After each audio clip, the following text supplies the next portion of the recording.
It was a Tuesday morning in late September when a woman I'd never met offered to marry me if I could fix her classic car, and she wasn't being serious. It was 11:47 a.m. to be exact. Her assistants laughed on cue, a perfectly orchestrated sound of polite mockery.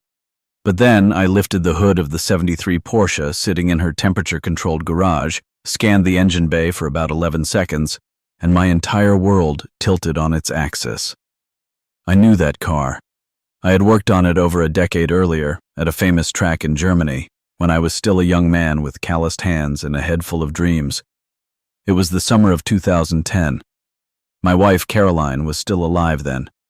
My daughter hadn't even been born. And the man who had personally rebuilt that engine was still alive too, teaching me that metal speaks a language if you know how to listen. The woman who owned the car, laughing at me on her manicured lawn, had absolutely no idea what she had just invited into her pristine garage. She thought she was making a joke at the expense of a grease-stained mechanic who had rolled up to her Connecticut estate in a beat-up pickup truck. What she didn't realize was that the solution to her car's persistent problem was sitting in a leather-bound notebook, locked in a drawer back at my shop, written in my own handwriting exactly 14 years and 2 months earlier. By the time we unraveled the mystery of that Porsche, the woman who had laughed at me that morning would stand to lose almost everything she owned, and I would become the only person standing between her and the man who was systematically taking it all away. My name is Ethan Whitaker. I'm 38 years old. I live with my 7-year-old daughter, Hannah, in a modest 2-bedroom apartment above the garage I own on a quiet street in Stamford, Connecticut. The garage is called Whitaker Auto Specialists. It's humble. 2 bays, 1 lift, and a reputation in a very specific corner of the automotive world for solving problems other mechanics can't even see. I don't advertise. I get my work strictly through word of mouth. The day this story starts, I had a 2018 Audi with a transmission issue on the lift, a BMW with valve problems, and a classic Mercedes that belonged to a surgeon who had trusted me with his car for 6 years and would let no one else touch it. The phone call came at 9:18 in the morning. The number was unfamiliar, but I answered because I was already at the bench and my hands were clean enough to pick up the receiver. The voice on the other end was professional, crisp. A woman named Elena, who identified herself as the executive assistant to Vivian Ashworth of Ashworth Capital Management. She said Ms. Ashworth had been referred to me by one of my longtime clients regarding a 1973 Porsche 911 Carrera RS that had been a persistent headache for over a year and a half. 3 different dealerships had failed to fix it. I asked her what the car was doing. She read from a list. Persistent misfire at idle, especially when cold. Pressure loss in the oil system after long drives. Diagnostic codes that made no sense. 2 of the previous shops had even pulled the engine apart, found nothing structurally wrong, put it back together, and the problem returned within 100 miles. That was the detail that made me agree to come. A classic car that runs perfectly for 90 miles and then starts misfiring isn't a broken part problem. It's a problem with how the parts are interacting. It's the difference between a mechanic and a diagnostician, and finding that issue requires either blind luck or someone who has actually been inside that specific engine before. I asked when Ms. Ashworth was available. The answer was today at 11:30. I hung up, confirmed with my neighbor that she'd pick Hannah up from school, washed up, and put together a roll bag of diagnostic tools I knew I'd need for an air-cooled engine from that era. By 11:30, I was driving north on the highway, leaving the industrial grid of Stamford behind for the wealthy enclaves of Greenwich. The Ashworth estate was at the end of a private road, hidden from the main street by mature trees and an iron gate. The driveway was bluestone, the house a colonial behemoth that had probably been featured in a dozen lifestyle magazines. White clapboard, a slate roof, 6 chimneys, the kind of wealth that doesn't need to announce itself because it knows everyone already knows. A young man at the gatehouse checked my name against a list, opened the gate without a word, and pointed me toward the side of the property. I drove past the main house, past a swimming pool longer than my entire shop, and pulled up in front of a detached 6-car garage that was bigger than my apartment. A woman was standing on the lawn between the pool and the garage, flanked by 2 other women and a man.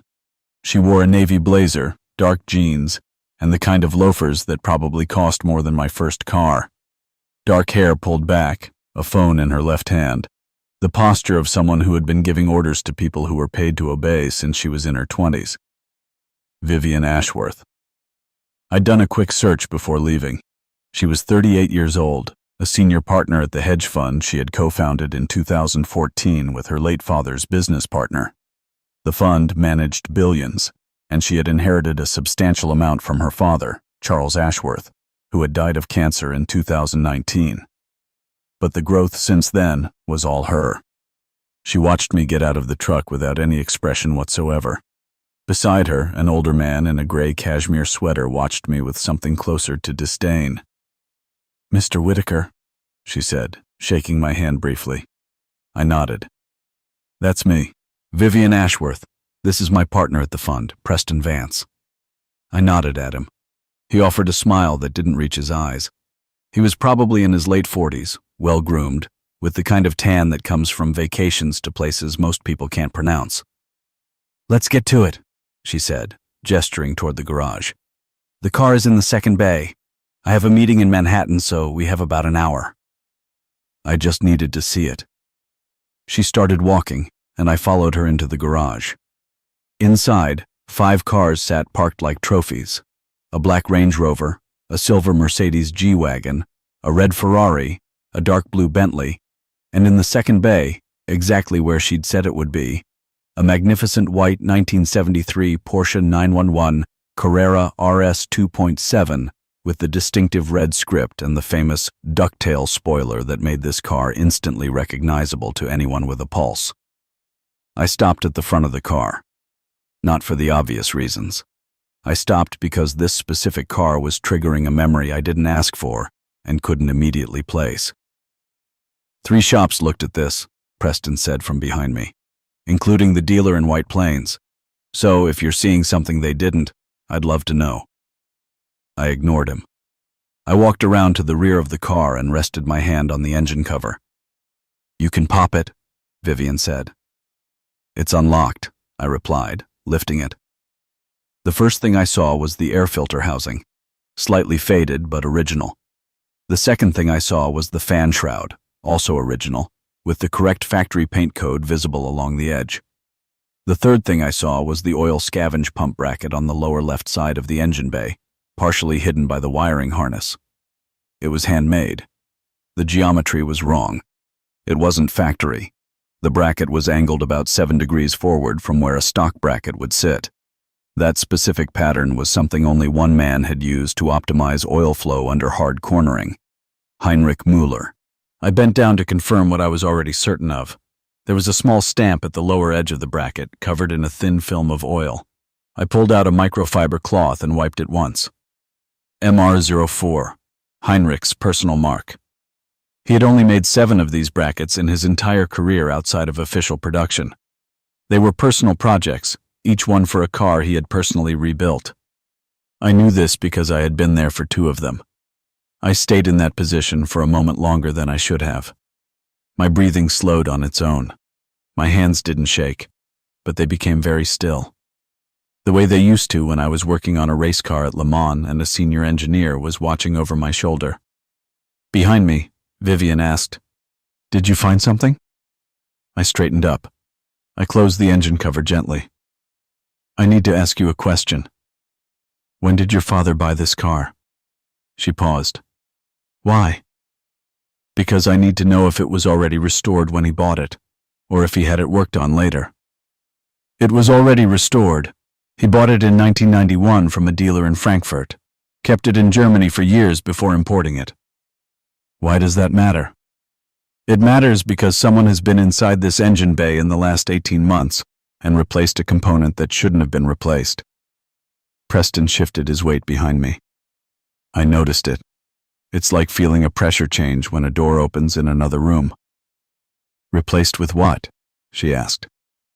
"A modern part that doesn't fit correctly against an original modification that's been on this engine since the 90s.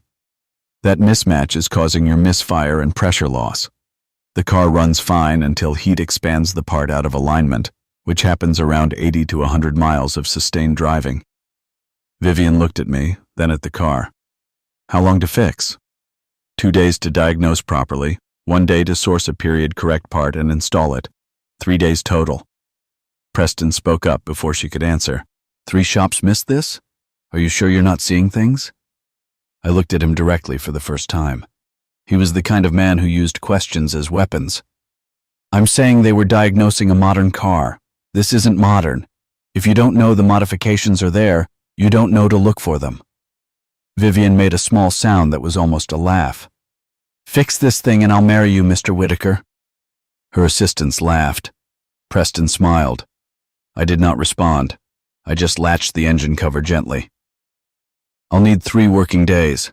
I can do it here if you have power, or I can flatbed it to my shop. Your preference. Here is fine. The amusement in her voice had thinned slightly. She had noticed I didn't laugh at her joke. I wasn't sure she had noticed why.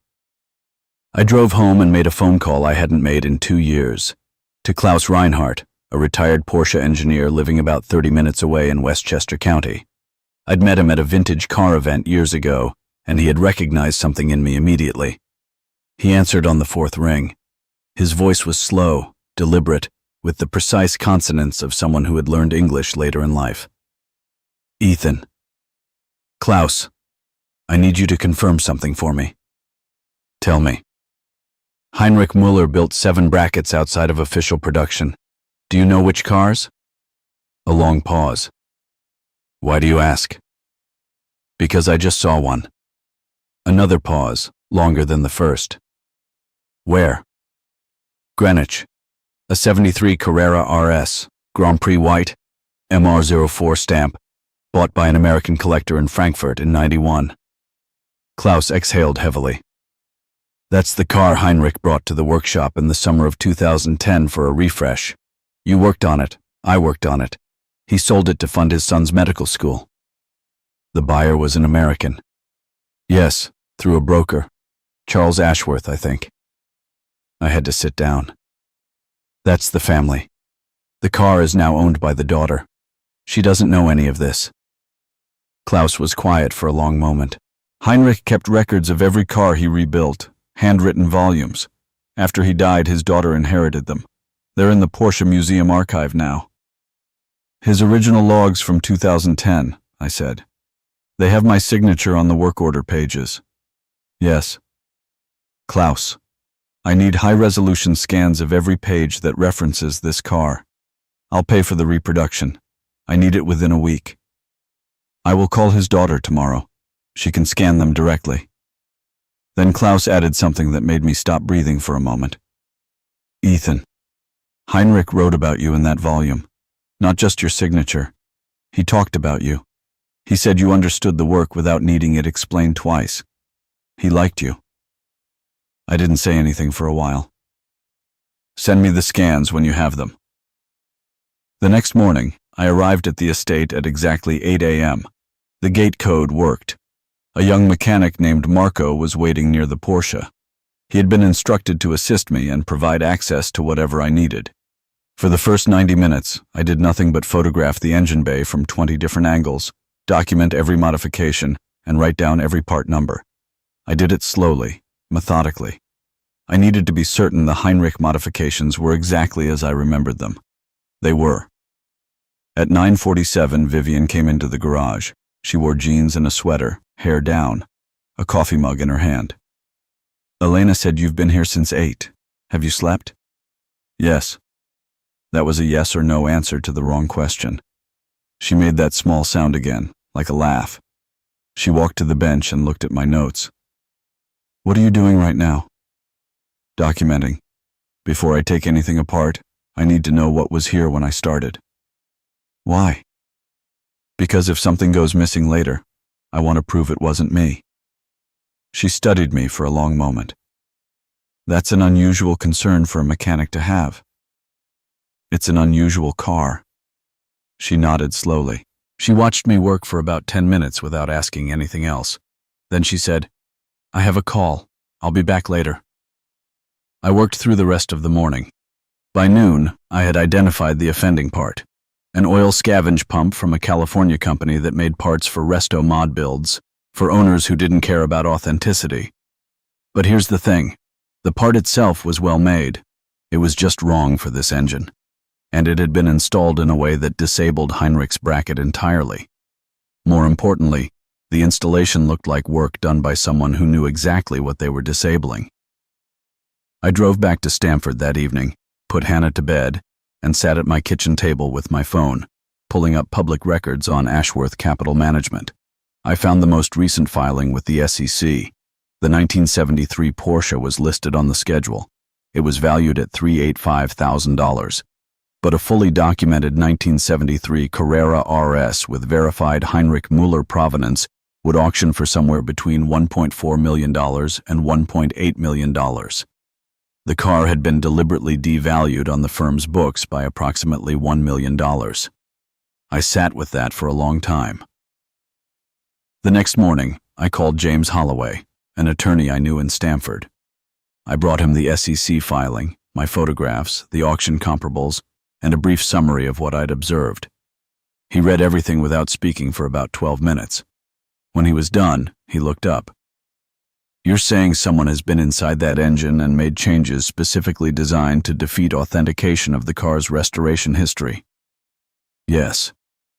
"And the car is valued at less than a quarter of its actual market value?" "Yes."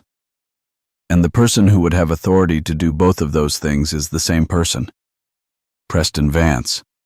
James leaned back in his chair. "You know what you're describing as a federal crime?" "Yes. Wire fraud, embezzlement, breach of fiduciary duty." "Yes." He was quiet for a moment. "Why are you here, Ethan? Why not just finish the car and walk away?" "Because the man who built that engine taught me something about how this work is supposed to be done. And if I walk away, she loses the car and probably much more." James studied me. "Here's what I'd do. Prepare a confidential briefing memo, identify a forensic accountant, and put this information in front of Ms. Ashworth in a way that gives her time to verify it before Vance knows she knows." "How do I put it in front of her?" "I give her my card. Tell her to call me. I don't put anything in writing she can intercept." I drove back to Greenwich and continued working on the car. I sourced a period-correct replacement pump from a specialist in Pennsylvania. The part arrived by overnight freight. I installed it the next day. The fit against Heinrich's bracket was perfect. The pressure test came back nominal. I drove the car for the first time on the afternoon of September 22nd, a 40-mile loop through Greenwich and into Westchester County. The misfire didn't return. The pressure held. The car ran exactly the way Heinrich had built it to run. When I came back, Vivian was on the lawn near the pool. She saw me return and ended her call. "It's running properly. How would you like to confirm?" "I'd like to drive it." "It's your car." She took the keys. She drove it down the driveway and out the gate. She was gone for about 40 minutes. When she came back, she got out of the car slowly. She closed the door with a particular care, the care of someone who had just remembered why she loved something. She walked over to where I was waiting. "What do I owe you?" 3 days at $800 per day, plus the part. $2,800 total." "I want to pay you $10,000. "No." She looked at me. "Why not?" "Because I quoted you $2,800, and that's what the work was worth." She held my eyes for a moment. "You're an unusual person, Ethan Whitaker." I didn't respond directly. I reached into my pocket and pulled out James Holloway's business card. I handed it to her. "This is an attorney in Stamford. He's good. I think you should call him." "About what?" "About a related matter. He'll explain when you call him. Please call him. The sooner the better." She looked at the card. She looked at me. She looked at the Porsche. "Ethan, what did you find?" "I'm not the right person to explain it. James is." She was quiet for a long moment. Then she nodded once.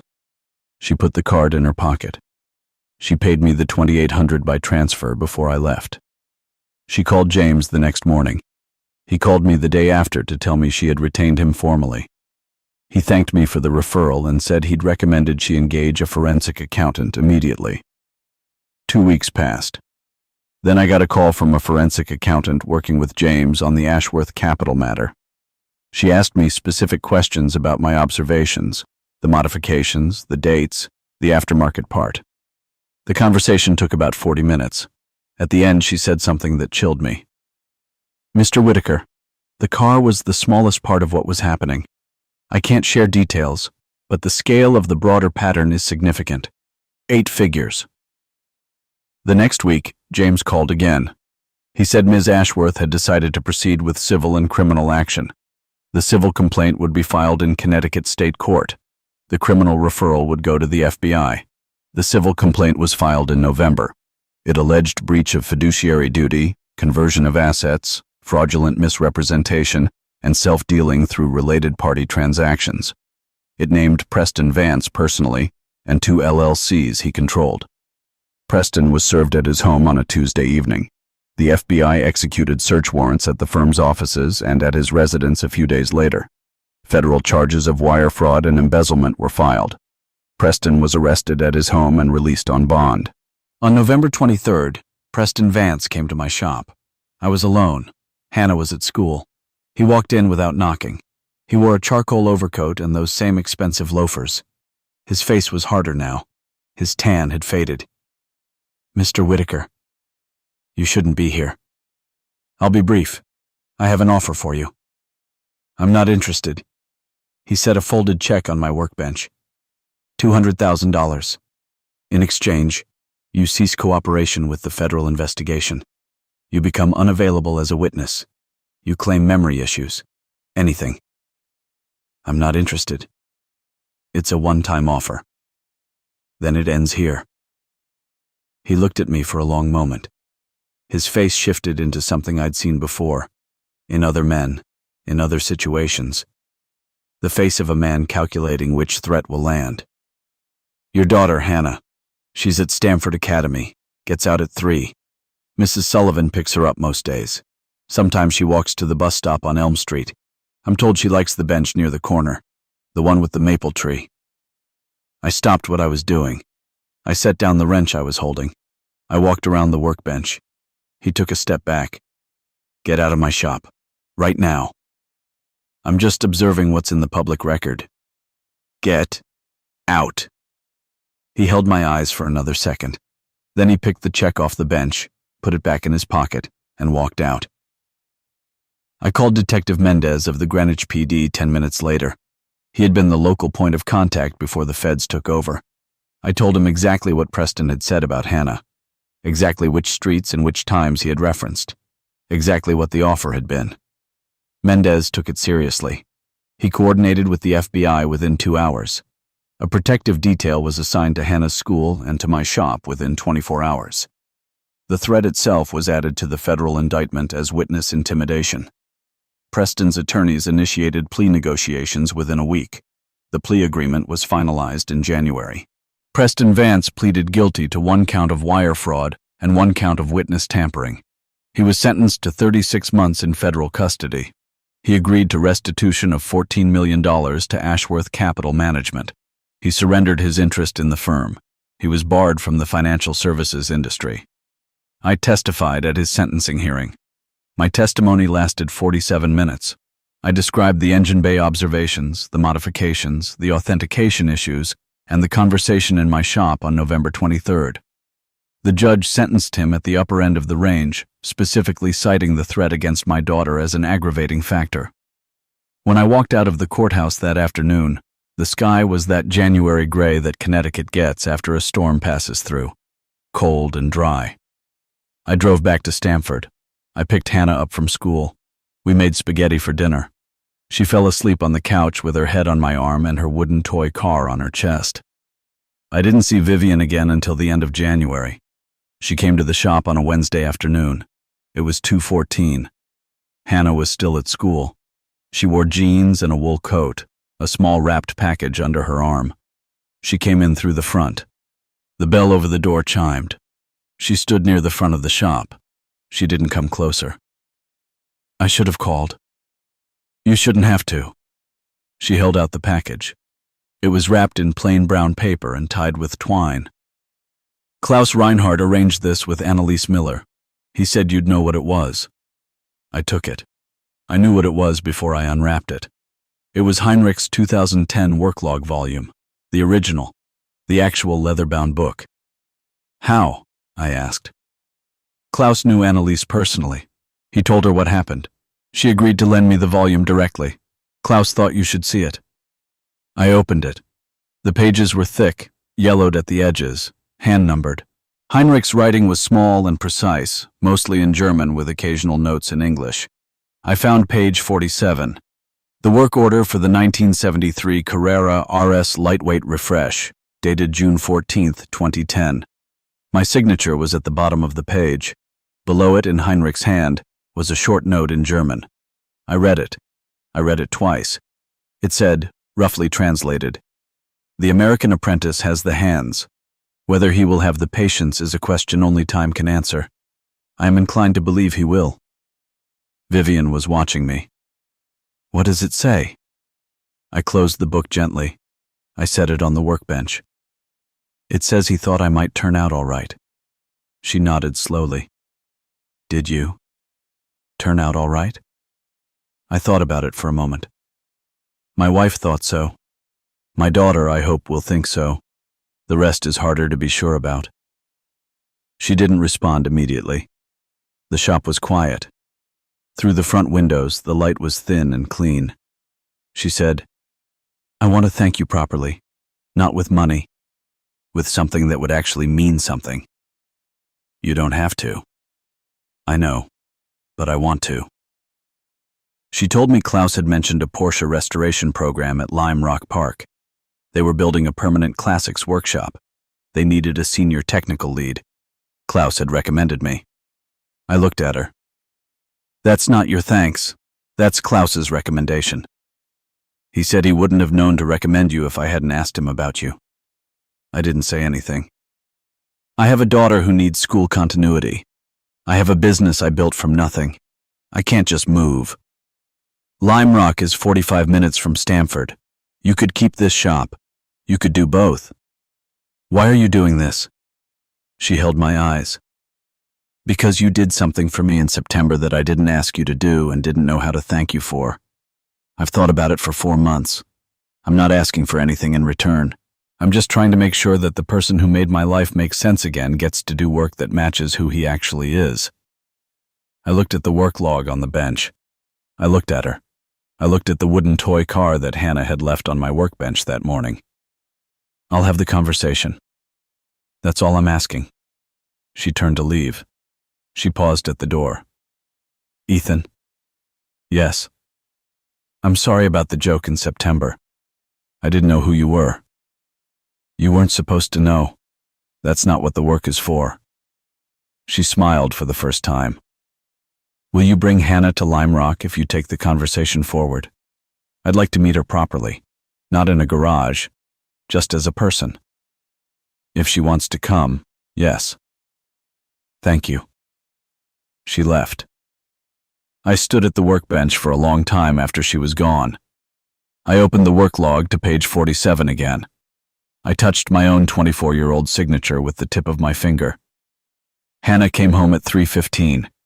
She had drawn a picture at school of our apartment with a Porsche parked in front of it. I asked her if she'd ever been in a Porsche. She said no. She said she thought she might like to be one day. I taped the picture to the front of the refrigerator. That night, after she was asleep, I sat in the kitchen with Heinrich's work log open on the table and the wooden toy car next to it. I thought about what Heinrich had written. I thought about Caroline. I thought about the 14 years between the page in front of me and the moment I had stood in Vivian Ashworth's garage and recognized a bracket I had helped install when I was 24 years old and didn't know yet who I was going to become. Some things take 14 years to come back to their proper place. Some things take less time than that. You don't always know which is which until you stop fighting the way time works. I closed the book. I turned off the kitchen light. I went to bed. So here's my question for you.